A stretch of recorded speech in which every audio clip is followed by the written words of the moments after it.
Welcome to the Junction.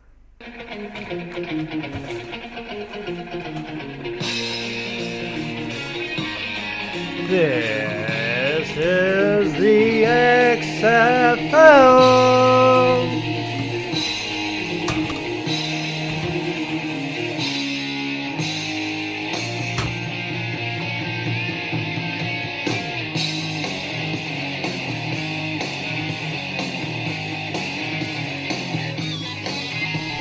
This is the SEC Junction XFL podcast. Are you ready for some football?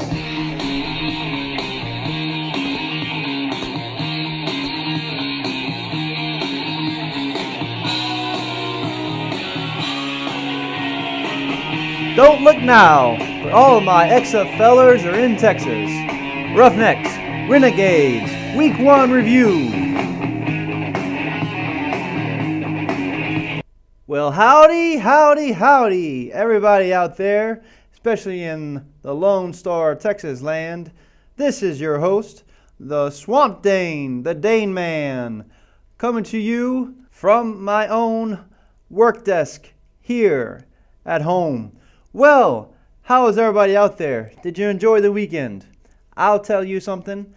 I just watched the highlights of the games again, right there on YouTube, just to get ready for this podcast, just to set my mind straight. And I don't want to do anything. I want to watch more. I want to have more. Consume it. Taste it. Savor it. Oh, yes, people. We have just finished the first week of XFL, and it seems to be just good news after good news, but maybe not for you Renegade fans. But that's okay. It's a 10-game season. We should expect some losses here and there. Your first quarterback was not playing. But anyway, welcome to the podcast, the SEC Junction XFL podcast. We invite you all to find us on Twitter at the Swamp Dane, on Facebook in the page, SEC Junction XFL page, and also once a week on LandryFootball.com. Do write, review, comment, give us your feedback, and let us know how you enjoy or not enjoy this program. But please do be nice. I'm on one. This is a one-man show. And do you even realize what I mean when I say it's a one-man show? I mean, I'm sitting at the dinner table talking XFL. And I realize no one in the table's listening. No, people are like, in XFL? They don't even know the name. This is a solo show. This is a solo run. Help me out. Show me some love. Give me some feedback. Help me get better. This is for you as much as for me. I'm out here for you to have one source of information, to have this source of information for the XFL, all for your listening pleasure. This episode is not going to be so serious. It's just fun. What is my thoughts on the weekend for these two teams in Texas? The Texas Showdown rivalry, the Rivalry Ruckus, the Dallas-Houston anything but love affair. That's right, the Dallas and Houston XFL football teams had their big games this weekend. Houston to cap off the Saturday show and Dallas to cap off the Sunday performance. What a weekend. I just love the presentation of ESPN. Let me say it now. ESPN. I don't know if it's because I was streaming. I don't know how it came across on regular TV, but I streamed the games. And you know what? That game with ESPN was just fun. I'm so happy. The first game was DC and Seattle on ESPN and Audi Field. The stadium, the fans were right there. The shields were out. Everything seemed really nice. And it was just fun, exciting. It was some trick plays and some tackles and some block punts. It was a nice taste of football in the springtime. Who remembers what happened the week before? Pat Mahomes, the Texas Tech Red Raider, touchdown galore, a fleet of foot. Wait, but you know what, fans? I think I saw something this weekend. I think in the name of P.J. Walker, what movement in the pocket. What did he do? But he found receivers like Sam Mobley just before, with 1 minute left in half. Cam Phillips, what are you talking about? 3 plays into the game. Strike, touchdown, Roughnecks. What a weekend, what a weekend. You know, I don't know what you can say about the Wildcats. They seem to play okay. They had the lead in large part of the time in the first half. And they play with their backup quarterback. Josh Johnson was on the bench. Josh Johnson is going to be a difference maker for that team. So Roughnecks might have gotten the Wildcats at a good time. And as all reports show from the weekend, Wildcats are having a bit of a little brouhaha out there in Los Angeles under the leadership of Winston Moss. Captain Anthony Freak Johnson, LSU defensive tackle. Wait, he's an outside linebacker these days. Well, not anymore. Not for right now. He got waived. The captain got waived. I did notice that Johnson, he seemed to be somewheres around the quarterback on pressure, but he never got to PJ. But that's PJ. He was really a fleet of foot. He was really playing well. He was moving around the pocket. He was getting out there. He was finding his receivers. That first throw to Sammy Coates was pretty quiet on the day, actually. It was good to see for the Roughneck fans, all the receivers stepping up, like Khalil Lewis. He was productive. Cam Phillips, big catch there to start the game. And Butler, James Butler, holy moly, what a guy, what a tool, what a performance for the Roughnecks. Breaking tackles, finding the end zone on a draw, on a screen pass. That was just, what a performance. Even on the kickoff. He botched a huge kickoff. Oh no, what a critical fumble. This is trouble. Wait, he picks it up and he gets the longest run of kickoffs in the XFL on the weekend. Wow, people, wow. That was exciting. That was something interesting. This was some good stuff. And how about that? On the presentation, we could see the quarterback, Chad Kenoff, get frantic. Ooh, what? I can't hear. What? Oh, I'm just a lawyer. I'm just making my case. We got to go for it. It was kind of weird. But it was very intriguing to see that live. We're going to learn these guys' personalities in a whole new way. I mean, you think you know the quarterback, and you think you hear him on interviews, and you see him on the game, and you see what they do on the field, and you're like, oh, I know that quarterback. I like that quarterback. Drew Brees, for example, for you Saints fans. We feel like we know Drew Brees. And we kind of do because we have seen a lot of those clips. We have seen a lot of those clips on NFL films and stuff with Drew Brees because he's been in the league long enough that we have seen him on the field talk with his verbiage and his antics and his way. But there, live, getting to know the league, getting to know the players. And there's this Chad Kenoff guy who has a little bit of a funny delivery, but he's pretty effective in the first half with Nelson Spruce. It seemed the Roughnecks made some adjustments and limited Spruce's touches in the second half and helped garner the win. But that Kenoff guy, that just to hear him talk and to hear his emotional, his raw emotion, his truest football personality come out onto TV. Wow, people. This is the XFL. Come on. If you're not listening to this podcast and you don't have friends who are into XFL, let's get it going. Why not? What is missing? We have football, high-class football. I mean, this is America where college football is big. Okay, Texas high school is big. Are you telling me your fancy Texas high schools are going to be more popular than XFL? I mean, ESPN, Fox, the access, everything's there for you, for the taking. Okay, we don't have the highest performance of every single kind of player. The ultra, the Danielle Hunters, they're from Texas. The Danielle Hunters of the Vikings, that freak athlete, getting to the quarterback all the time.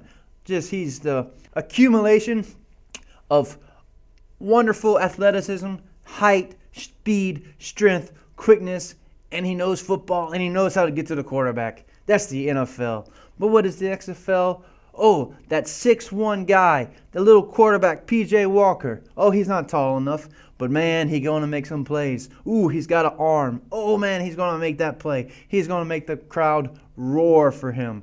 Yes, the XFL provides for us, people. Share the message. The XFL is there for the keeping. Okay? That's right. The XFL is there for the keeping. Now, this has been Roughnecks, and we'll get to the Renegades. But I'm just so excited, and it's just been so good. What else should we say about the Roughnecks? Let's see. Defense was adequate. Defense made adjustments. They played well. They played well in defense. They made some big plays, exciting plays in offense. I felt like that the Roughnecks were doing streaks in the first half, and LA was there for a lot of the plays. Over the weekend, just in general, the defensive backs was a big mix of bag for the XFL. You saw some good defensive plays. You saw mostly the referees allowed a lot of minor contact, and that was great to see. Man, NFL lost me. They made the whole thing a quarterback league. I mean, it's not even the CFL. The CFL, okay, it's the CFL. It's got all the protection for the quarterback, all the protection for wide receivers. It was good that the NFL has decided to call more offensive pass interferences on the pushing, because it was just not fair. All these rules, all these records were being broken. It was just not, for me, it was not a buy. But going back to watch XFL, I liked it. They had a lot of good things. It was enjoyable. I like to see the cornerbacks be able to play their position. These people need to be allowed to make a living and do their job. They're not supposed to chase $20 million receivers, you know? That's not their job. They don't get paid $10 million to chase $20 million receivers. Okay? It's too much. We want to see tension. We want to see competition. Why watch football? Why play football if you're not allowed competition? It's all good that they protect their heads. Protect their heads. I don't want people to be like Junior Seau, be a fan favorite, big star, only to end his life the way, in the manner he did. Let's not have that. Let's protect the players. But protecting the players and putting your hands on the receiver down the field, it's very natural to, when you're tracking something, to kind of use your hands to let your body follow. It's so natural, and it's just don't allow the egregious things. You can't tackle a receiver. You can't hold their arm back so they can't reach out for the ball. But come on, let's play some football. Let's play some good classic football. There's a reason why the NFL took off. You know, something happened before all these quarterback records were broken. It was NFL. It was Super Bowl 19, Super Bowl 23, Super Bowl 28, way before the year what we have now. Super Bowl 60 plus, I don't even know. I've lost count. I don't pay attention. So that's good to see in the XFL. And that's good to see these players play and make some plays. Amazing plays. Nick Holley. Wow, before I get to the Renegades. Nick Holley, what a guy. In my preview, barely mentioned the guy. Just mentioned his college, that he played running back. And there he is playing receiver, out on the slot, out on the outside, making plays. Wow, what a play. What a throw by P.J. Walker, no doubt. But wow, what a catch. What heroism to make that catch. Heroics to make that catch. There was just, between Nick Holley and Cam Phillips and even Nelson Spruce for the Wildcats and Butler, James Butler, come on. P.J. Walker, come on. All these guys making plays. It was just great football. Great time. What a great time to just sit there on a Saturday evening watching that football. I enjoyed it. I do really appreciate the skill level, the talent level we are. Yeah, it's not the top, like I said. It's not the Daniil Hunters and the Adrian Petersons, all Texas people. But it was quality. It was heart. It was football. I mean, it was heart. We saw a lot of heart out there, even from wide receivers like Nick Holley. P.J. Walker, what a player. Exciting player to have. And, so Andre Williams, for example. Let's change here. Let's change here for a quick. What did we learn and were surprised by? I said Andre Williams didn't fit this offense. He didn't make any. He made 2 carries for 0 yards. James Butler came out and he was the performer from the backfield. Butler 9 attempts for 30 yards with a touchdown. 2 catches for 20 yards and a touchdown. That was 50 yards in all. But, man, that was nice cuts, nice break tackles for 50 yards. That's a strong 50 yards for Mr. Butler. And all in all, I was happy with the XFL's defenses, their tackling. I knew, if you listened to the podcast before, that this was going to be a lot of defense on the weekend. It was just written to me right there. The quarterbacks didn't know what defense they will face. They didn't have everything together with the receivers, their rhythm, their timing. It takes more, although that was pretty solid quarterback receiver play. Enough for my entertainment, enough for my enjoyment. And, just overall execution was pretty high. I appreciated the referees. I didn't feel like the referees were all that involved except until the Renegades. But we know that from the SEC. SEC officials, they seem to be pretty flag happy at times. I wish they would just keep it in their back pocket much longer. Call the egregious stuff. Let's play football. Play on. Let the small things go. Egregious things, yeah. A block here. But what if it's on the backside? What if it's way off the backside? Way far from James Butler's cuts? Well, don't call that holding. Don't call it. If it's a holding that they had a guy in pursuit right at the feet of James Butler, and then someone comes and grabs his jersey. Yeah, call that. We like that. We want some good football. We don't want people going around and holding and face masks all the time and making this game not football. But let's make it football. Let's play on. Rules are rules, but so is football. But football is football, and let's have football and not a flag fest. Nothing like that. No. We're not going to go there. No flag fest. Come on. That's terrible. Terrible TV. Terrible football. We like the XFL right now. We liked where we are. We liked limited calls. Pass interference calls where I think I might have seen one pass interference call on the weekend that I was like, eh. But on the replay, I saw he grabbed a little bit of jersey. I think it was the New York game. And I was like, okay. Maybe there's small there, but on the live scene, I was like, what? That was not pass interference. But maybe it was a little holding, I don't know. It was okay. Because you know what happens when you don't make flags all the time? You allow football players to play. You allow for cuts to be running backs to make their cuts, receivers to go up for the ball. You allow people to make tackles because they're playing normal. They're not thinking about the rules. They're not thinking, I got to be so careful here. I got to be so careful. No, they go after it. There has some pretty good hits. And I don't remember any hits being really spearing. I think all the hits, there was that one play in the corner of the end zone with Cody Brown. That was all over the Twitter and social media.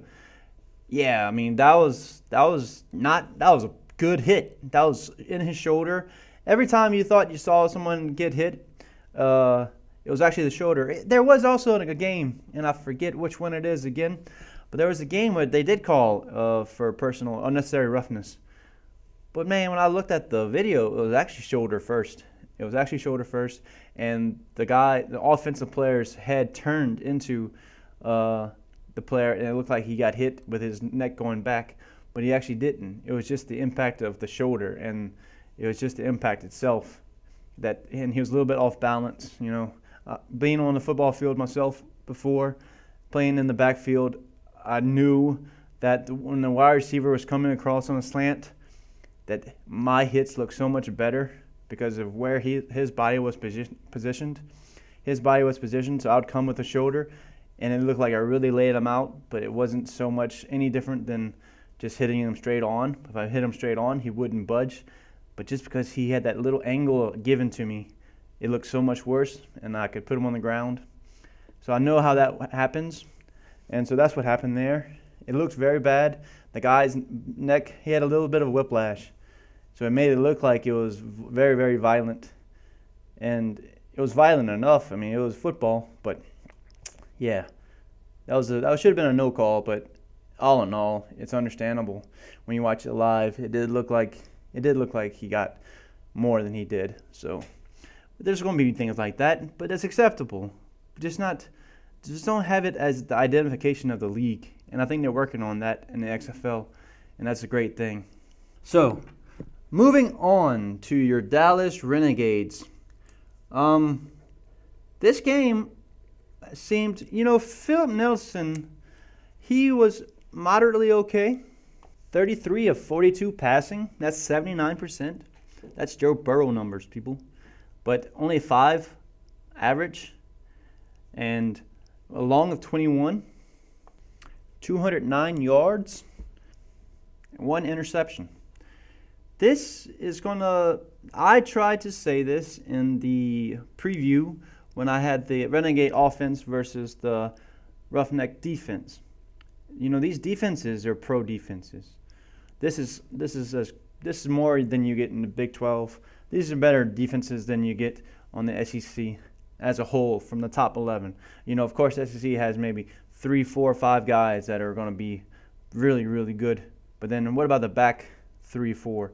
Well, the back 3, 4 in this XFL league, the back 3, 4 in the defenses are strong, much stronger than you see in SEC, much stronger than you get anywhere in college football. That's where the XFL really comes out above college. You do miss those players. Well, you do have Will Hill, for example. You do have the people out there like Will Hill, Connor Cook. He was a big player in college.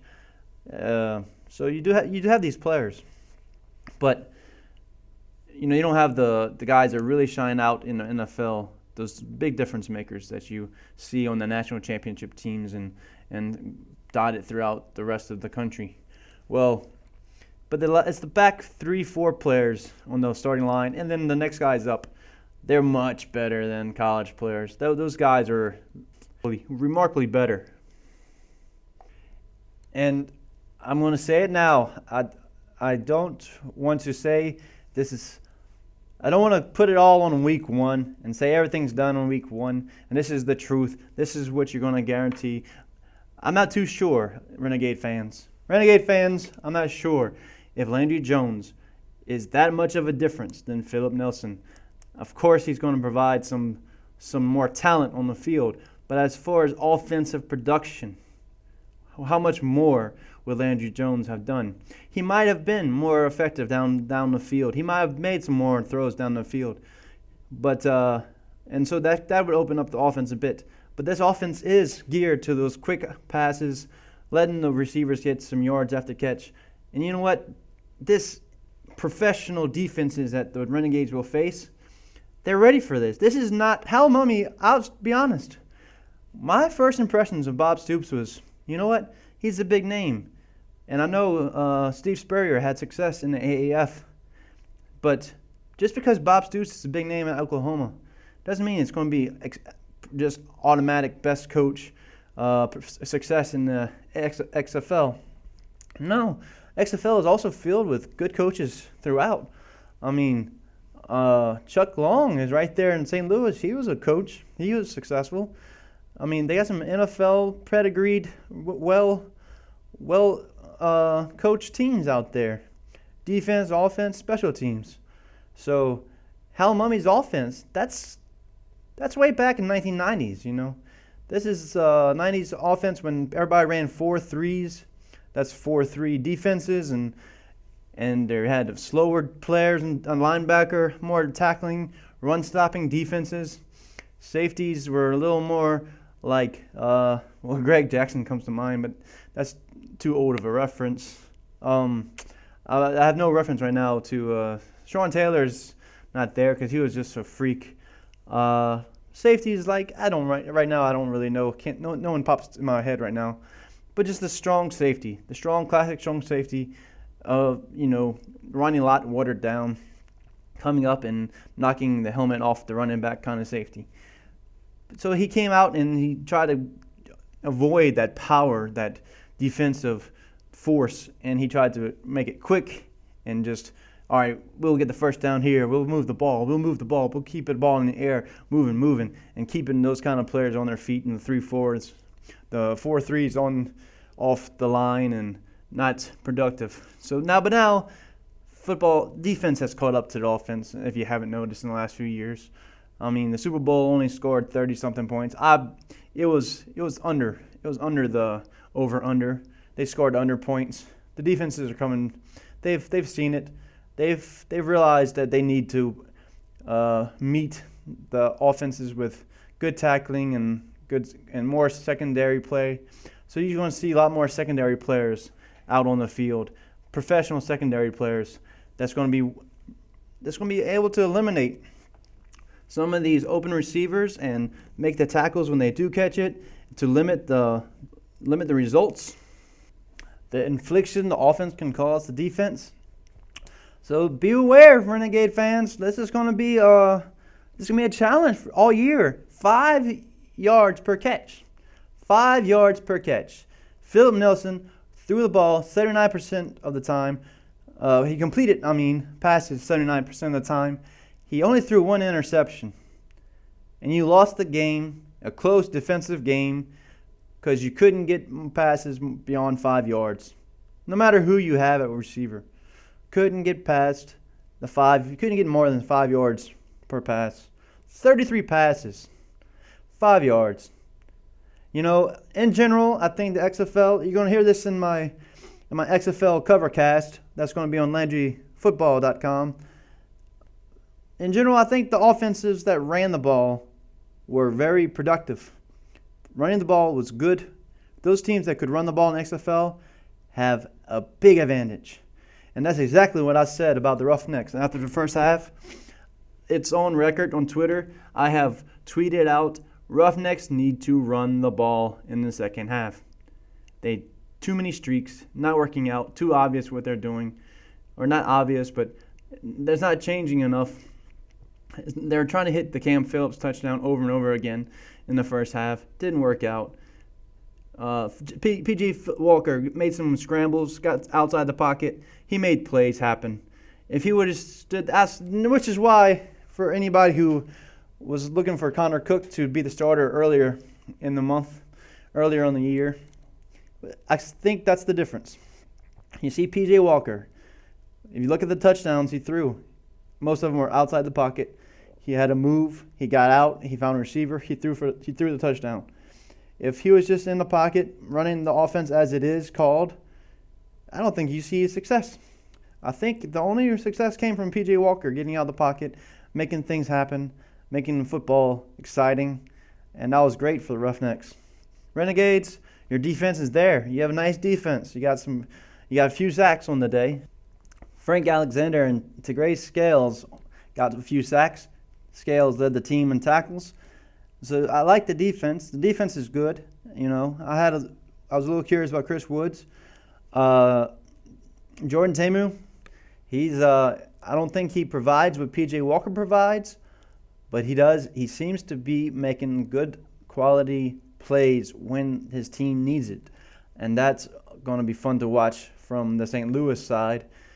But this is the Roughneck and Renegade rivalry showdown here. Podcast from the SEC Junction XFL podcast. What more? Let's try to round out this Renegade conversation. So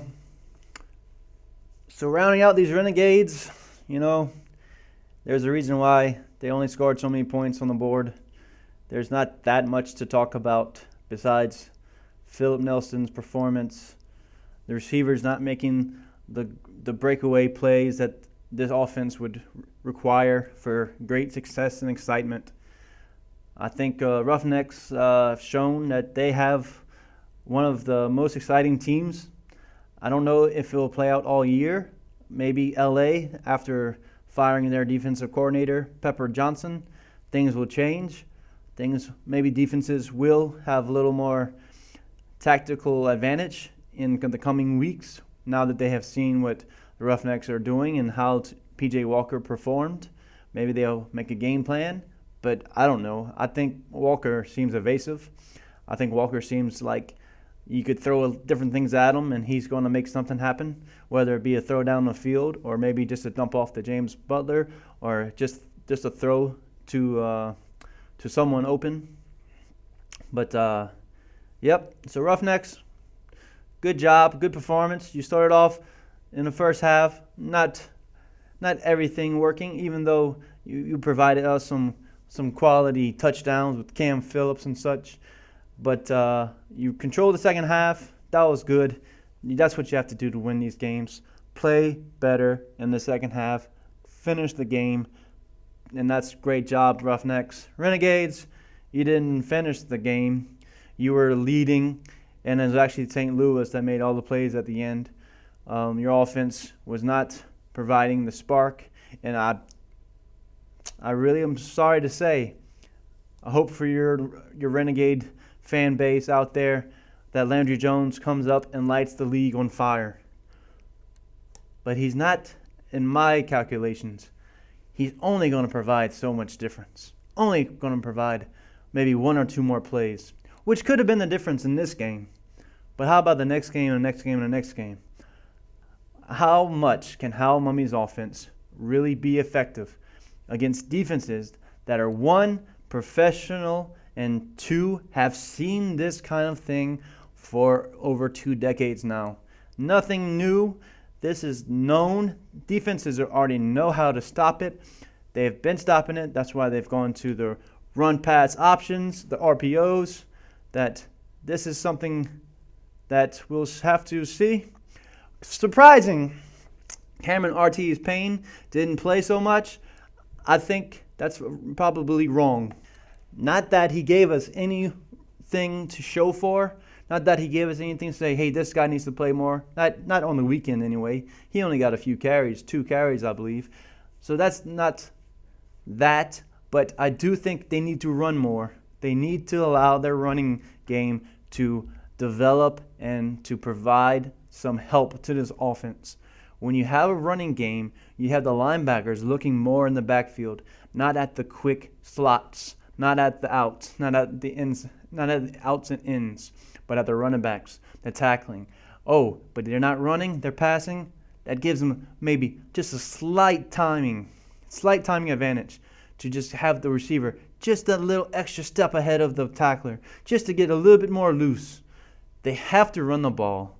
They have to allow some running game to develop.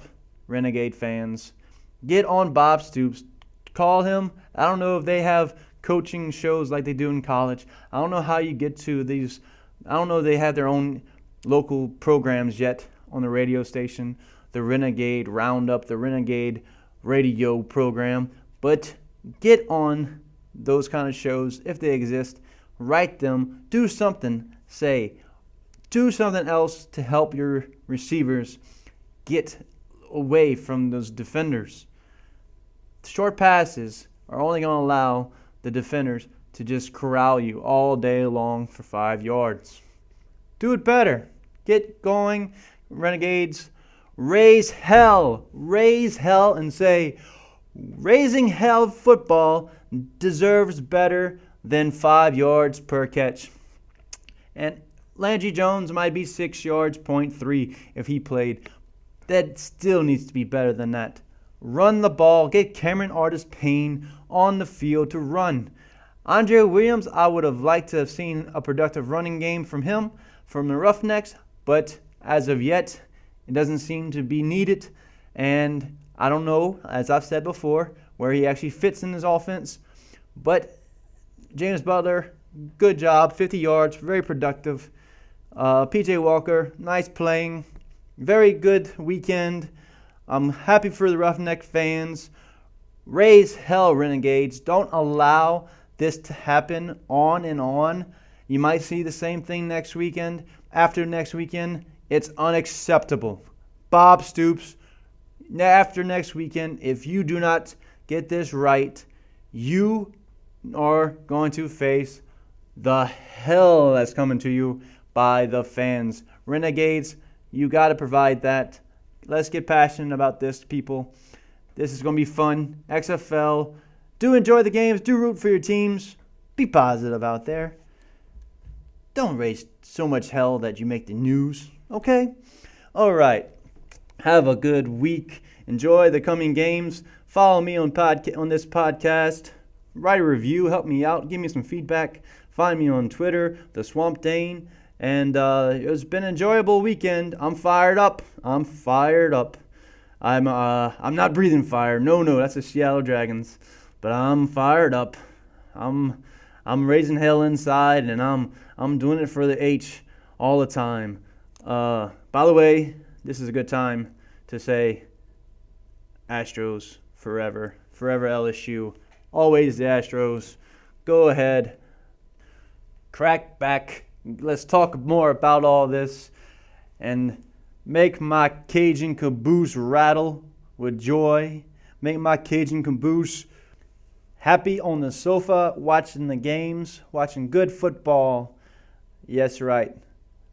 This is the Swamp Dane, the Dane Man, sending it out to you, saying hello to Texas, and enjoy the weekend. This is the SEC Junction XFL podcast.